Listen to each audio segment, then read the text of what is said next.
Hello students, welcome back. We were doing P block elements of class 12 and we have discussed over group 15 elements. But some molecules preparation like nitrogen and compounds ammonia and nitric acid we have not discussed. So we are going to discuss that topics here. Then first molecule, that is nitrogen, we will do its preparation. इसके preparation में 3 methods होते हैं. कितने methods होते हैं? 3 methods. तीनों methods आसान है. एक हम पहले लेबोरेटरी मेथड पढ़ेंगे, फिर उसके बाद और 2 मेथड्स पढ़ेंगे लाइक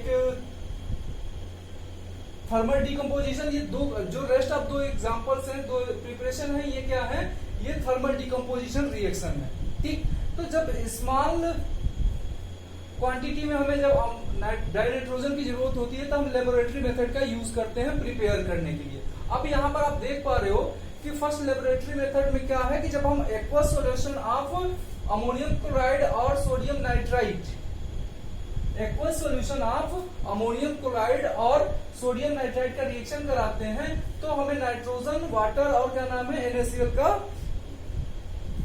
NaCl मिल जाता है. ठीक. क्या मिलता है? क्या हमने रिएक्शन कराया? Aqueous solution of ammonium chloride और सोडियम नाइट्राइट, इसका रिएक्शन कराया, फिर हमें नाइट्रोजन, H2O और NaCl मिल गया. ठीक. अब देख, लेकिन प्रॉब्लम इसमें आती है कि कुछ इंप्योरिटीज इसमें मिल जाती है. इंप्योरिटीज कौन कौन सी? NO, नाइट्रिक ऑक्साइड और HNO. ठीक. अब इन दोनों को जब ये इंप्योरिटीज मिल जाती हैं तो इनको हम H2SO4 जिसमें पोटेशियम डाइक्रोमेट प्रेजेंट होता है, उसकी प्रेजेंस में हम इन इंप्योरिटीज को क्या कर सकते हैं? रिमूव कर सकते हैं. ठीक. जो सेकंड मेथड है by thermal decomposition of ammonium dichromate, by thermal decomposition of ammonium dichromate. अब डाइक्रोमेट आप जैसे पढ़ते हो कि पोटेशियम डाइक्रोमेट तो K2Cr2O7, उसी तरह जब अमोनियम डाइक्रोमेट आ जाता है तो ये NH4 2 और Cr2O7, तो ये हो गया अमोनियम डाइक्रोमेट. इसका थर्मल डिकम्पोजिशन जब कराएंगे तो नाइट्रोजन, H2O और फिर क्रोमेट हमें मिल जाएगा. ठीक. फिर जो थर्ड मेथड है, अब ये जो थर्ड मेथड आप देख रहे हो थर्मल डिकम्पोजिशन ऑफ सोडियम और बेरियम एजाइड, ये जो मेथड है ये इससे हम प्योर नाइट्रोजन फॉर्म करते हैं. एग्जाम में आपसे पूछा जाएगा कि वो मेथड बताओ जिससे प्योर नाइट्रोजन का फॉर्मेशन हो जाए. इस मेथड से करते हैं तो क्या होता है? इसमें इंप्योरिटीज आती हैं. ठीक. लेकिन ये जो मेथड है जिसमें बेरियम और सोडियम एजाइड का रिएक्शन करते हैं, थर्मल डिकम्पोजिशन कराते हैं, तो हमें नाइट्रोजन जब मिलता है तो ये प्योर नाइट्रोजन होता है. ठीक. तो यहाँ पर सिंपली आप 2 रिएक्शन देख रहे हो. BNA3 gives out barium plus 3 nitrogen. Similarly आप देख रहे हो 2Na3 gives out 2Na plus 3N2. तो ये यहाँ पर ये सोडियम एजाइड है और ये बेरियम एजाइड है. इन दोनों के रिएक्शन का थर्मल डिकम्पोजिशन करा देंगे अलग अलग, तो अलग अलग नाइट्रोजन मिल जाते हैं. ठीक. अब इनकी कुछ केमिकल प्रॉपर्टीज, जो फिजिकल प्रॉपर्टीज की बात करोगे तो नाइट्रोजन जो होता है कलरलेस, ऑर्डरलेस, टेस्टलेस, ये एक नॉन टॉक्सिक गैस है. ठीक ना. अब अगर रूम टेम्परेचर पे देखोगे आप तो रूम टेम्परेचर पे जब नाइट्रोजन होता है ये रिएक्टिव नहीं होता है. ठीक. क्यों नहीं रिएक्टिव होता है? क्योंकि इसका जो बॉन्ड एंथैल्पी है ना वो बहुत ज्यादा होता है. बॉन्ड एंथैल्पी बहुत ज्यादा होता है, तो इसलिए नॉर्मल टेम्परेचर, रूम टेम्परेचर पे ये इनर्ट होता है. ठीक. लेकिन जैसे जैसे इसके हम टेम्परेचर बढ़ाते जाते हैं, हीट देते जाते हैं, तो इसकी जो इनर्टनेस है वो खत्म होती जाती है और ये क्या होता है? रिएक्टिव होने लगता है. तो ऐसे हाई टेम्परेचर पे ये मेटल्स के साथ रिएक्ट करके ये क्या होता है? मेटल या आयनिक नाइट्राइड्स का फॉर्मेशन करता है. मेटल के साथ रिएक्ट करके किसका? आयनिक नाइट्राइड का फॉर्मेशन करता है और नॉन मेटल्स के साथ मिलकर के ये कोवेलेंट नाइट्राइड का फॉर्मेशन करता है. जैसे आप एग्जांपल देख सकते हो कि 6Li plus N2 gives out 2Li3N. ठीक. Lithium nitride. Similarly 3 magnesium plus nitrogen gives out magnesium nitride. तो ये क्या है? ये मेटल्स के साथ और नॉन मेटल्स के साथ ये आयनिक और कोवेलेंट नाइट्राइड का फॉर्मेशन करते हैं. ठीक. अब इसका एक यूज आता है हैबर प्रोसेस में, जो कि हम अमोनिया के प्रिपरेशन में भी यूज करते हैं। आपने सुना भी होगा कि नाइट्रोजन और हाइड्रोजन के रिएक्शन से अमोनिया का फॉर्मेशन होता है, तो अमोनिया के फॉर्मेशन में भी हम नाइट्रोजन का यूज करते हैं। ठीक, फिर जो नाइट्रोजन होता है वो ऑक्सीजन के साथ बहुत हाई टेम्परेचर पे, लाइक कर सकते हैं अप्रोक्सीमेटली 2000 केल्विन टेम्परेचर पे, तो 2000 केल्विन टेम्परेचर पे कहता है ये नाइट्रिक ऑक्साइड का फॉर्मेशन करता है। साथ में नाइट्रोजन का जब इसका यूज देखते हो तो यूज में आप क्या करते हो, तो इसको फ्रिज में या रेफ्रिजरेटर्स में के तौर पे यूज किया जाता है, ठीक ना, रेफ्रिजरेंट के तौर पे। ठीक, और भी कई एटमॉस्फेयर में यूज किया जाता है, जहां पर इनर्ट एटमॉस्फेयर की जरूरत होती है वहां पर नाइट्रोजन की जरूरत होती है। साथ में इसको फर्टिलाइजर्स के प्रिपरेशन में भी इसका यूज किया जाता है। ठीक, अब चाहो तो आप स्क्रीनशॉट इसका ले सकते हो। मैं आपके लिए नेक्स्ट स्लाइड बना रहा हूं। ओके, नेक्स्ट है अमोनिया। अमोनिया का प्रिपरेशन कैसे होता है ये देखिए। अमोनिया का प्रिपरेशन, तो अमोनिया जो होता है सबसे पहले आप जान जाओ कि कैसे फॉर्म होता है। तो अमोनिया जो फॉर्म होता है कि नाइट्रोजन जो होता है सॉइल एयर में प्रेजेंट होता है, ठीक ना, सॉइल एयर में प्रेजेंट होता है, जहां पर वो कहा कैसे बनता है, ये synthesized by the organic matters. Organic matters like जैसे यूरिया होता है। यूरिया क्या होता है, सॉइल में अगर हम फर्टिलाइजर के तौर पे डालते हैं तो वहां पर क्या होता है कि वो यूरिया प्रेजेंट होता है, तो उस यूरिया से जो होता है अमोनिया एक्सट्रैक्ट हो जाता है। जैसे आप यहाँ पर देख पा रहे हो कि अमोनिया का यूरिया का फार्मूला क्या है, NH2CuNH2। इसका रिएक्शन वाटर के साथ समाव हो जाता है, तो फिर ये अमोनियम कार्बोनेट, और फिर अमोनियम कार्बोनेट क्या है, अमोनिया वाटर और कार्बन डाइऑक्साइड में कन्वर्ट हो जाता है। तो कहने का मतलब ये है कि जो नेचर में सॉइल या एयर में नाइट्रोजनस कंपाउंड्स होते हैं उनसे हम क्या करते हैं, अमोनिया का फॉर्मेशन कर सकते हैं, अमोनिया का फॉर्मेशन होता है। ठीक, जो सेकंड प्रोसेस है by decomposition of ammonium salt. Ammonium salt के डिकम्पोजिशन से हम अमोनिया का फॉर्मेशन कर सकते हैं। जैसे आप यहाँ पर देख रहे हो कि अमोनियम क्लोराइड और अमोनियम सल्फेट दो साल्ट दिए गए हैं अमोनिया के। अमोनिया के दो साल्ट अमोनियम क्लोराइड और अमोनियम सल्फेट दिए गए हैं, जिसका रिएक्शन कैल्शियम हाइड्रोक्साइड और सोडियम हाइड्रोक्साइड। जैसे देखो NH4Cl का रिएक्शन किसे, कैल्शियम हाइड्रोक्साइड से जब करा दोगे तो अमोनिया वाटर और कैल्शियम क्लोराइड का फॉर्मेशन हो जाएगा। क्या हमने कहा, अमोनियम क्लोराइड का रिएक्शन जब आप कैल्शियम हाइड्रोक्साइड से कराओगे तो अमोनिया वाटर और कैल्शियम क्लोराइड का फॉर्मेशन हो जाएगा। सिमिलरली जब आप अमोनियम सल्फेट का रिएक्शन आप सोडियम हाइड्रोक्साइड से कराओगे तो अमोनिया वाटर और सोडियम सल्फेट का फॉर्मेशन हो जाएगा। ठीक ना, तो ये दो प्रोसेस है जिससे क्या होता है, अमोनियम साल्ट का फॉर्मेशन, अमोनियम साल्ट से अमोनिया का फॉर्मेशन हो जाता है। ठीक, जो नेक्स्ट मेथड है वो आप बहुत बार सुने होंगे, हैबर प्रोसेस। हैबर प्रोसेस क्या होता है कि जिसमें नाइट्रोजन और हाइड्रोजन ये लार्ज स्केल में, जब नाइट्रोजन के लार्ज स्केल के लिए यूज होता है, लार्ज स्केल मतलब जब हमें अमोनिया की जरूरत सबसे ज्यादा क्वांटिटी में होती है, तब उस कंडीशन में हम क्या करते हैं, हैबर प्रोसेस से अमोनिया का फॉर्मेशन करते हैं। इसमें क्या होता है, नाइट्रोजन हाइड्रोजन के से रिएक्ट करके अमोनिया का फॉर्मेशन कर देता है। ठीक, इस केस में जो एप्रोप्रिएट कंडीशन है वो 200 atm प्रेशर होना चाहिए और साथ में 700 केल्विन टेम्परेचर हो, तो ज्यादा अच्छे से ये नाइट्रोजन का फॉर्मेशन हो जाता है। ठीक, यहाँ पर जो हीट ऑफ फॉर्मेशन होता है, heat of formation 46.1 kilo joule पर मोल होता है। हीट ऑफ फॉर्मेशन क्या होता है, जब किसी एलिमेंट से, एलिमेंटल फॉर्म से जब किसी कंपाउंड का फॉर्मेशन होता है तो वहां पर एक हीट इवॉल्व होती है, हीट एनर्जी रिलीज होती है, जिसको हम हीट ऑफ फॉर्मेशन कहते हैं। ठीक, अब देखो इसके लिए अगर मान लो कि अगर हमें ज्यादा अमोनिया और जल्दी अमोनिया फाइंड आउट करना है तो हम उसके लिए कुछ कंडीशन अप्लाई कर सकते हैं। जैसे आप यहाँ पर कर सकते हो हाई प्रेशर, प्रेशर हाई कर दो, टेम्परेचर लो कर दो, हाई प्रेशर लो टेम्परेचर, और कुछ कैटलिस्ट जैसे K2O और Al2O3 है, इसका यूज करोगे तो अमोनिया का फॉर्मेशन थोड़ा फास्ट होगा। ओके, फिर इसके बाद आते हैं हम इसके कुछ प्रॉपर्टीज के बारे में। तो प्रॉपर्टीज में क्या होता है, अमोनिया जो होता है एयर से भी लाइटर होती है। ठीक, और ये इसका जो ये भी कलरलेस है, लाइक डाई नाइट्रोजन कलरलेस है, साथ में इसके पंजेंट स्मेल होता है।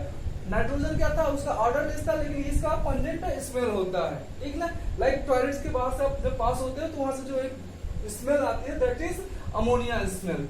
ओके, ये लाइटर होता है एयर से, और जो होता है ammonia molecules link together by hydrogen bond.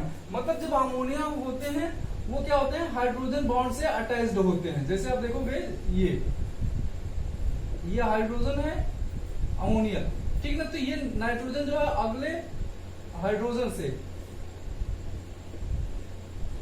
इस तरह ये हाइड्रोजन बॉन्ड के थ्रू अटैच्ड होते हैं। ठीक, फिर अमोनिया का स्ट्रक्चर आप देखते हो तो अमोनिया का स्ट्रक्चर जो हो जाता है कैसा हो जाता है, ये पिरामिडल हो जाता है। जैसे देखो कैसे हो जाएगा, अब NH3 है तो अगर इसका आप स्ट्रक्चर बनाओगे तो 3 सिग्मा बॉन्ड प्लस एक लोन पेयर, तो 4 इलेक्ट्रॉन पेयर्स हो जाएगा। और 4 इलेक्ट्रॉन पेयर्स के लिए जो एक्सपेक्टेड स्ट्रक्चर होता है वो टेट्राहेड्रल होता है। क्या होता है, टेट्राहेड्रल होता है। लेकिन due to presence of one lone pair, तो ये जो ऊपर वाला बॉन्ड है वो क्या हो जाएगा, खत्म हो जाएगा, डिस्टॉर्टेड हो जाएगा। तो यहाँ पर लोन पेयर आ जाएगा। ठीक, और सेंटर में क्या है, नाइट्रोजन। तो इसका जो ये डिस्टॉर्टेड टेट्राहेड्रल रूप है इसको बोलते हैं पिरामिडल फॉर्म। ठीक है, तो जो अमोनिया का स्ट्रक्चर होता है कैसा होता है, पिरामिडल होता है। ठीक, आप स्क्रीनशॉट देना चाहो ले लो।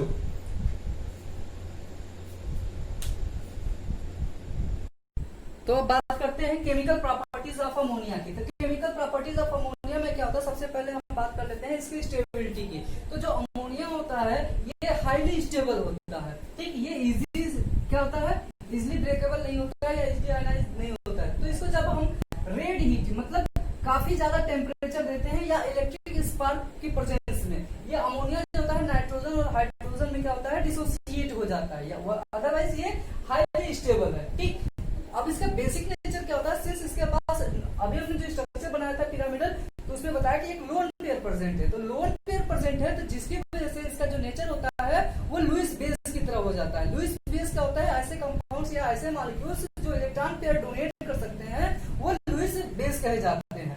तो यहाँ पर जो अमोनिया के पास क्या होता है, एक लोन पेयर होता है जो जिसको वो डोनेट करके लुईस बेस की तरह एक्ट करता है। ठीक, आप यहाँ पर देख सकते हो ये एक हाइड्रोजन प्लस है जिसको ये अपना इलेक्ट्रॉन डोनेट करके ये NH4 बना लेगा प्लस के साथ। ठीक, अब जो ये अमोनिया का बेसिक नेचर है, ये बेसिक नेचर ये जो होता है कि एसिड के साथ, किसके साथ, एसिड के साथ साल्ट का फॉर्मेशन कर सकता है। जैसे कि आप देख रहे हो कि NH3 HCl के साथ मिलकर अमोनियम क्लोराइड का फॉर्मेशन कर रहा है, NH3 H2SO4 के साथ मिलकर क्या बना, अमोनियम सल्फेट का फॉर्मेशन कर रहा है। तो यानी कहने का मतलब ये है कि अमोनिया एसिड के साथ साल्ट का फॉर्मेशन करता है। HCl के साथ ये अमोनियम क्लोराइड और H2SO4 के साथ अमोनियम सल्फेट का फॉर्मेशन कर रहा है। ठीक, अब जो इसका एक्वस सोल्यूशन होता है NH3 का, एक्वस सोल्यूशन जो होता है अमोनिया का वो वीक बेस होता है। वीक बेस होता है, लेकिन वो वीक बेस जो कंपाउंड्स होते हैं आयनिक कह सकते हो मेटालिक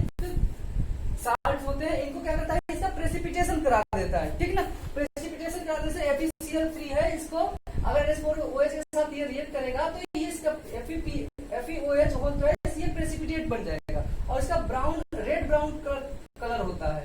ठीक ना, रेड ब्राउन कलर होता है।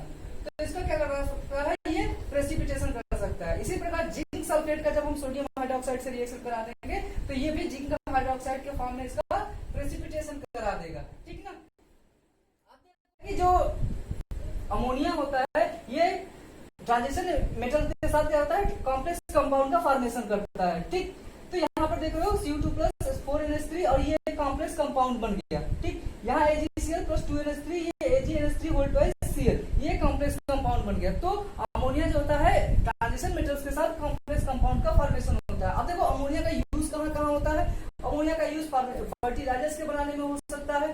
ठीक, साथ में रेफ्रिजरेंट के तौर पे हो सकता है अमोनिया का यूज, और भी ढेर सारी जगह पे अमोनिया का यूज आप कर सकते हो। ठीक, स्क्रीनशॉट ले लो।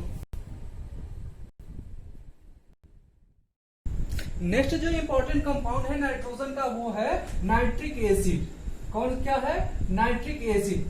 अब देखो नाइट्रोजन जो होता है ढेर सारे ऑक्सो एसिड का फॉर्मेशन करता है, जैसे हाइपोनाइट्रस एसिड, नाइट्रस एसिड और नाइट्रिक एसिड। इसमें से जो नाइट्रिक एसिड होता है ये इंडस्ट्रियल बहुत इंपॉर्टेंट होता है, तो इसलिए हम इसका प्रिपरेशन और प्रॉपर्टीज का स्टडी करते हैं।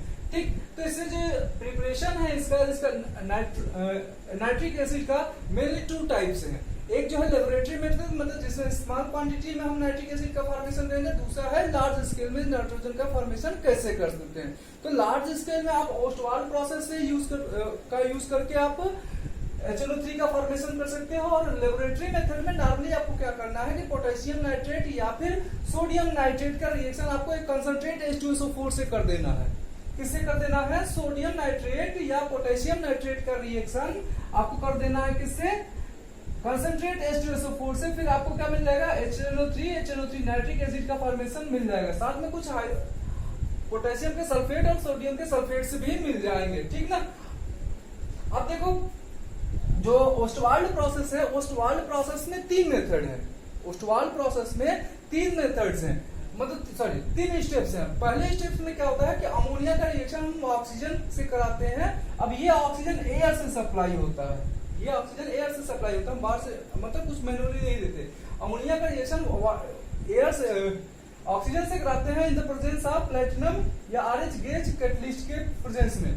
तो हमें क्या मिलता है, NO यानी कि नाइट्रिक एसिड, नाइट्रिक ऑक्साइड मिल जाता है, नाइट्रिक ऑक्साइड मिल जाता है, ठीक। अब इस नाइट्रिक ऑक्साइड का जो पहले स्टेप में मिला, इसके कुछ मॉलिक्यूल्स हम ले करके फिर से ऑक्सीजन के साथ रिएक्शन कराते हैं तो हमें नाइट्रोजन डाइऑक्साइड मिल जाता है। क्या मिल जाता है, नाइट्रोजन डाइऑक्साइड। यहाँ पर देखोगे ये नाइट्रोजन डाइऑक्साइड मिल जा रहा है, और ये जो NO है नाइट्रिक ऑक्साइड, ये फर्स्ट स्टेप में प्रोड्यूस हुआ है, तो वो हमने यहाँ पर यूज किया है, ठीक ना।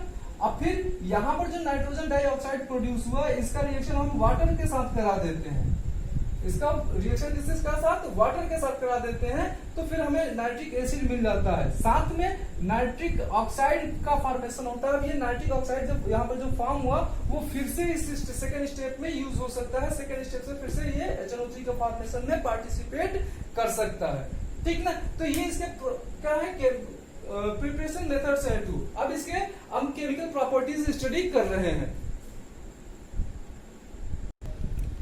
ओके, तो अब इसके हम केमिकल प्रॉपर्टीज के बारे में स्टडी कर रहे थे, साथ में कुछ फिजिकल प्रॉपर्टीज भी, जैसे ये कलरलेस लिक्विड होता है, ठीक। इसका फ्रीजिंग पॉइंट 231.4 केल्विन और बॉइलिंग पॉइंट जो होता है 355.6 केल्विन होता है, ठीक। और ये स्ट्रॉन्ग एसिड, जब इसका क्या नाम है, एक्वस सॉल्यूशन बनाया जाता है, यानी कि जब HNO3 का रिएक्शन हम H2O के साथ कराते हैं तो ये एक स्ट्रॉन्ग एसिड की तरह बिहेव करता है, ठीक ना, स्ट्रॉन्ग एसिड की तरह बिहेव करता है। साथ में ये जो HNO3 होता है, HNO3 जो होता है, ये स्ट्रॉन्ग ऑक्सीडाइजिंग एजेंट के तौर पे भी वर्क करता है, लेकिन कुछ जो गोल्ड और प्लेटिनम लाइक मेटल्स होते हैं उन पे इसका कोई इफेक्ट नहीं पड़ता है। तो जो रेस्ट ऑफ द मेटल्स हैं उसको ये क्या करता है, ऑक्सीडाइज कर देता है, ठीक। जैसे कॉपर है, 3 कॉपर 8 HNO3, अब इसको ये ऑक्सीडाइज कर दे रहा है, किसमें, कॉपर को, किसमें, कॉपर नाइट्राइड भी बना दे रहा है, ठीक। साथ में 2NO + 4H2O मिल रहा है आपको।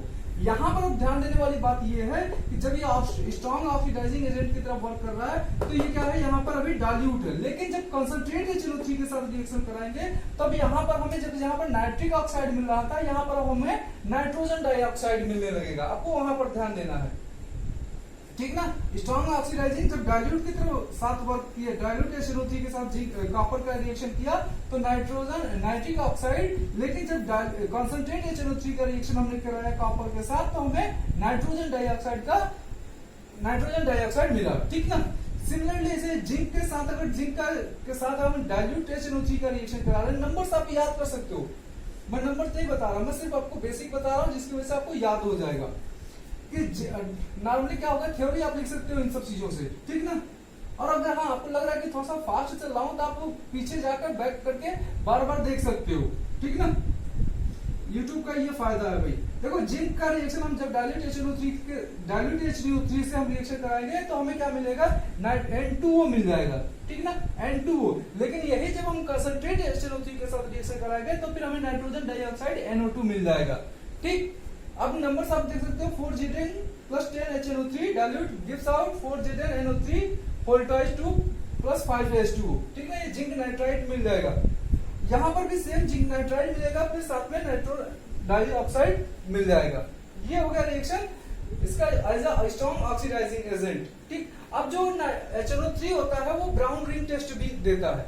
ब्राउन रिंग टेस्ट क्या होता है, ब्राउन रिंग टेस्ट क्या होता है, Fe+2 आयंस को डिटेक्ट करने के लिए किसी सिस्टम में, किसी सॉल्यूशन में Fe+2 आयंस प्रेजेंट है कि नहीं है, इसके लिए ब्राउन रिंग टेस्ट करते हैं। इसमें होता क्या है कि Fe2+ जो होता है Fe+3 में रिड्यूस हो जाता है, ठीक ना। ये Fe+2 Fe+3 में चेंज हो जाता है, जिसकी और ये ब्राउन रिंग देने लगता है। ब्राउन रिंग मतलब मान लो कि ये कोई टेस्ट ट्यूब है, इसमें कोई सॉल्यूशन रखा है, जैसे हम कुछ केमिकल मिलाएंगे इसमें, ठीक ना। अभी समझ में आ जाएगा आपको। तो यहाँ पर इसमें एक छल्ला, एक रिंग बन जाता है ब्राउन कलर का, तो जिसको बोलते हैं ब्राउन रिंग। अब इसमें होता क्या है कि जैसे ही आप इसका रिएक्शन कराते हो HNO3 के एक्वस सोल्यूशन में आपको नाइट्राइट आयन मिल जाएगा। वहां से आप जैसे ही Fe+2, अगर सिस्टम सोल्यूशन में Fe+2 है तो रिएक्शन कराओगे तो ये किसमें फर्दर चेंज हो जाएगा, नाइट्रोजन नाइट्रिक ऑक्साइड में प्लस Fe3+ में, ठीक, साथ में H2O प्रोड्यूस हो जाएगा। लेकिन जैसे यहाँ पर जो Fe+3 है और ये H2O, या कहीं और से भी अगर इनको H2O मिल रहा है तो ये क्या बोलेंगे, एक कॉम्प्लेक्स कंपाउंड बना लेंगे, ठीक है। जैसे यहाँ पर बना रहे हैं हेक्सा एक्वा टाइप के कॉम्प्लेक्स कंपाउंड बना रहे हैं आयरन के, ठीक, +2 ऑक्सीजन यहाँ पर इनका चार्ज है। लेकिन फिर जब ये नाइट्रिक ऑक्साइड से रिएक्शन करेंगे, तो यहाँ H2O6 जो था ना, यहाँ से एक H2O क्या लगा निकल जाएगा और यहाँ पर एक NO आ जाएगा, तो यानी कि ये क्या हो जाएगा, FeH2O5NO हो जाएगा प्रोडक्ट में। और ये जो कंपाउंड बनेगा ना, यही एक कॉम्प्लेक्स कंपाउंड जो बनेगा, यही ब्राउन रिंग कलर का आता है। यही जो होता है रिंग के कलर के लिए, यानी कि जो केमिकल में कलर होगा उसके लिए रिस्पॉन्सिबल होता है, ठीक। अब देखो जो कंसंट्रेट HNO3 होता है वो क्या होता है, कुछ जो नॉन मेटालिक कंपाउंड्स हैं जैसे आयोडीन, कार्बन, सल्फर, फास्फोरस, इन सबको क्या करता है, वो उनको ऑक्साइड्स में कन्वर्ट कर देता है। जैसे कार्बन को कार्बन डाइऑक्साइड में कन्वर्ट कर देगा, सल्फर को सल्फर H2SO4 में कन्वर्ट कर देगा, फास्फोरस को फास्फोरिक ऑक्साइड में चेंज कर देगा, ठीक ना। इसी तरह अब आयोडो ऑक्साइड में भी कन्वर्ट हो जाएगा आयोडीन। तो I2 का रिएक्शन जब 10HNO3, यहाँ पर जितने भी HNO3 यूज किए जाएंगे वो कैसे होंगे, कंसंट्रेट होंगे। तो कंसंट्रेट HNO3 के साथ रिएक्शन करने पे I2 का रिएक्शन करोगे 2HiO3 + 4H2O मिल जाएगा, ये और साथ में NO2 प्रोड्यूस होगा, ठीक है ना। कार्बन का अगर हम कार्बन डाइऑक्साइड में कन्वर्ट कराना है, कार्बन को अगर हमें कार्बन डाइऑक्साइड में कन्वर्ट कराना है तो हम उसका रिएक्शन कंसंट्रेट 4HNO3 से कर दें तो हमको कार्बन डाइऑक्साइड में चेंज हो जाएगा, साथ में 4 नाइट्रोजन डाइऑक्साइड का फॉर्मेशन भी हो जाएगा। सिमिलरली अगर सल्फर का रिएक्शन, हमें सल्फर को सल्फ्यूरिक एसिड में कन्वर्ट करना है तो हम उसको 48 HNO3 मॉलिक्यूल्स के साथ रिएक्शन करा देंगे तो ये H2SO4 8 मॉलिक्यूल्स फॉर्म हो जाएगा, साथ में आपके नाइट्रोजन डाइऑक्साइड यहाँ पर भी मिलेगा, ठीक। आप देखोगे कि इसमें सब में क्या है, नाइट्रोजन डाइऑक्साइड, सब में नाइट्रोजन डाइऑक्साइड का फॉर्मेशन हो रहा है, ठीक। फास्फोरस का रिएक्शन कराओगे HNO3 से 20 मॉलिक्यूल HNO3 के साथ तो फास्फोरिक एसिड H3PO4 का फॉर्मेशन हो जाएगा, ठीक ना। तो ये कुछ प्रिपरेशन और प्रॉपर्टीज रही नाइट्रोजन, अमोनिया और HNO3 की। उम्मीद करता हूँ आपको थोड़ा सा फास्ट लगा होगा, बट आप रिवाइज करके बार बार करके इसको देख सकते हो। Thank you for watching the video.